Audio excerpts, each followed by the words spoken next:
I've run 8 100 milers in the last 2 years. My name is Tara, otherwise known as Candy Mama, and today I'm gonna do superlatives for those races. Coolest, most scenic, coolest/most scenic, most runnable, best community, most difficult, 100 miler I'd repeat, and best overall. By the way, I do have videos going over my race experience and the race details for each of these 100 milers. So if you are interested in learning more about the races or my personal experience, you can watch those videos and I will link them in the description below. In order of completion, I have run Uwharrie 100, Blood Rock, Umstead, Cruel Jewel, Run Rabbit, Devil Dog, Hellbender, Run Rabbit again, and I just DNF'd Javelina. And though I didn't complete the race, I did 3 complete loops of it, about 60 miles. So I know what to expect. I also hung around the, not after party, the race was still going on, but I hung around the crew area for a little bit. So I know what to expect at this race. I know kind of like what the community's like and what the course is like. So I have a good idea. I didn't finish it. Javelina's in there. Just note that I did DNF that one. Thank you to my YouTube community for suggesting these categories to break the races into. If you find yourself at any point in this video enjoying yourself, please lightly toss me a like, comment, a subscription. It only takes a click on y'all's end to help encourage creators like me. As always, thank you for the support.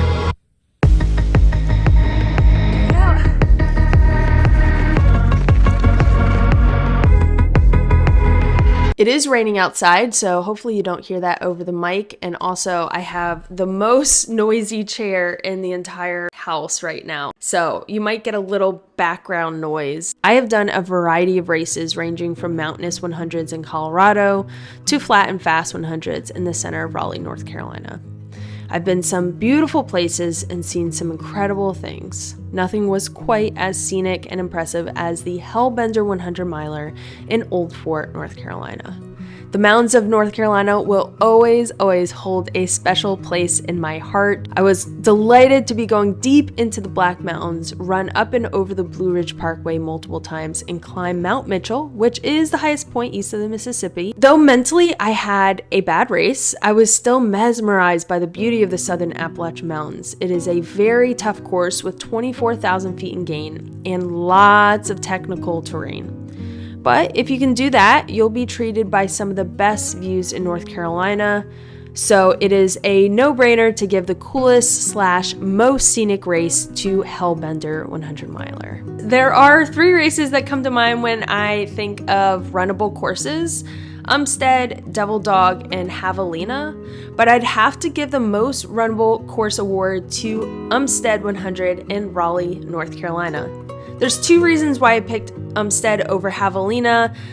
The first one being this race takes place in April in North Carolina, making it a much more milder temperature than Javelina. Also, for most of the race, you're running on this really nice hard-packed gravel, and the terrain is just really easy to navigate, opposed to a little more sandy dirt trails at Javelina. I ran my fastest time at Umstead, coming in at 16:58. The course is easy for the first half, actually, it feels easy, but of course, like you're running 100 miler, it's gonna feel tough after 50-60 miles. But I did manage to finish really well. I would definitely give the most runnable course to Umstead. I think it's great for anyone who wants to attempt to run their first 100 miler. No question on what race has the best community. Definitely Run Rabbit Run 100 miler in Steamboat Springs, Colorado. The town of Steamboat Springs, first off, is so accommodating towards the race and participants. The race directors, Fred and Paul, bring the community together live in person at the pre-race briefing at Olympian Hall in the center of town. As you run, you hit well-manned aid station with some of the best volunteers I've ever encountered at a race.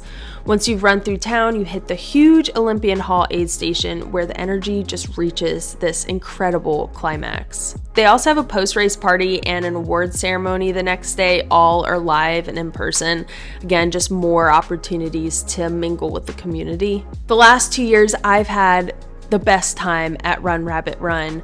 and I highly recommend this race. Run Rabbit Run is also a charity race. They have donated over $500,000 to nonprofits and charitable organizations in their community and in Colorado. The most difficult race comes down to Cruel Jewel 100 and Blood Rock 100. Elevation gain for Cruel Jewel is 33,000 feet, while Blood Rock is 21,993 feet. However, Blood Rock had more tough terrain going over trails that were freshly bushwhacked by the race director, and also incredibly rocky ridges that threatened to twist a weak ankle.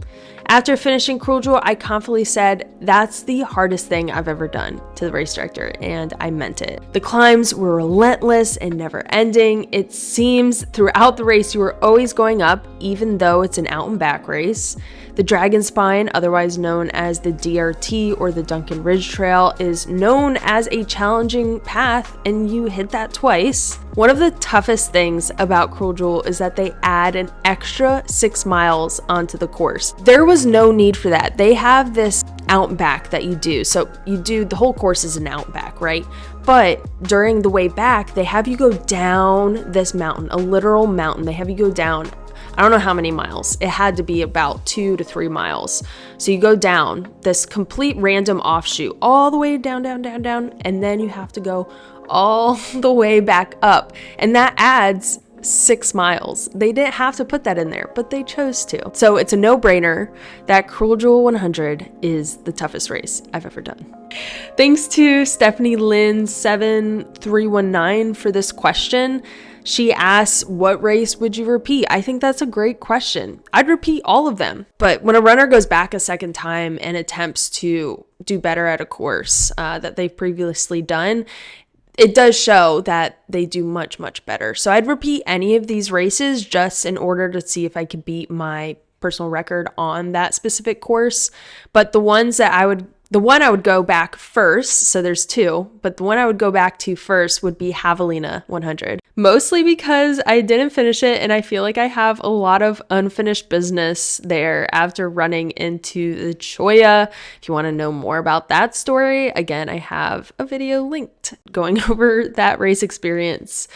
It's also a very fun atmosphere though, and it's like a Halloween party in the desert. I thought it was just an absolute blast, even though I didn't finish. It was probably the best race I could have DNF'd at because it was so much fun. I'd also go back to Cruel Jewel 100 because I feel like I could do better a second time. There were several times that I was like, I am DNFing, I feel terrible, my nutrition isn't going well.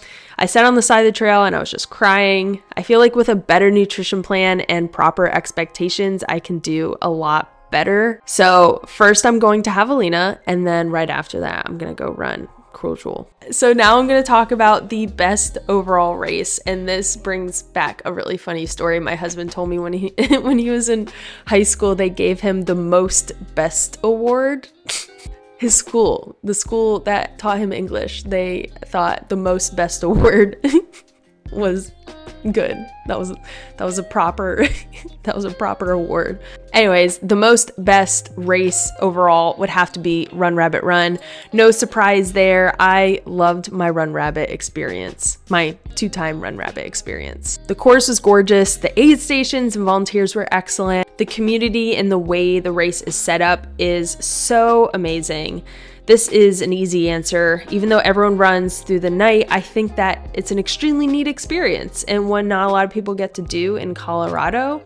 I need to really do this soon. I haven't made my second race experience at Run Rabbit because it was one of the best 100s I've ever run. I came in first woman, and it was just an incredible experience. I felt like everything clicked, and I felt like all of my training came together, and I was just at 100%. I was so focused. All right, those were my 100-miler superlatives. I realized I didn't really talk about Uwharrie 100 or Devil Dog 100 pretty much at all, but they're great races in their own right. Uwharrie was probably the most grassroots race. It was my first 100-miler, and it will always hold a special place in my heart.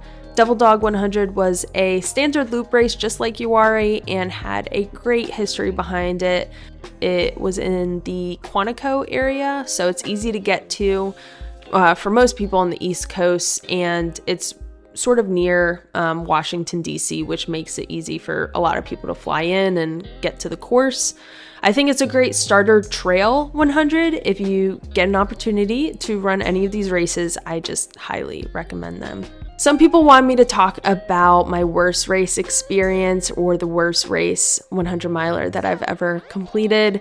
But one, I don't think that's super productive. And two, honestly, I can't think of any. I can't think of any that I would categorize as the worst or bad. Of course, there are a couple that come to mind where I'm like, oh yeah, they could have had like warm food or more food at the aid stations, or the course could have been better marked. So I won't be going over that, but if you do think of any other superlatives you want me to go over for my 100-mile races, you can comment them below. Thank you so much for watching, guys. I'm trying to keep up with my weekly uploads. I don't really need to, but I have a lot of time to kill. I'm not really running a whole lot.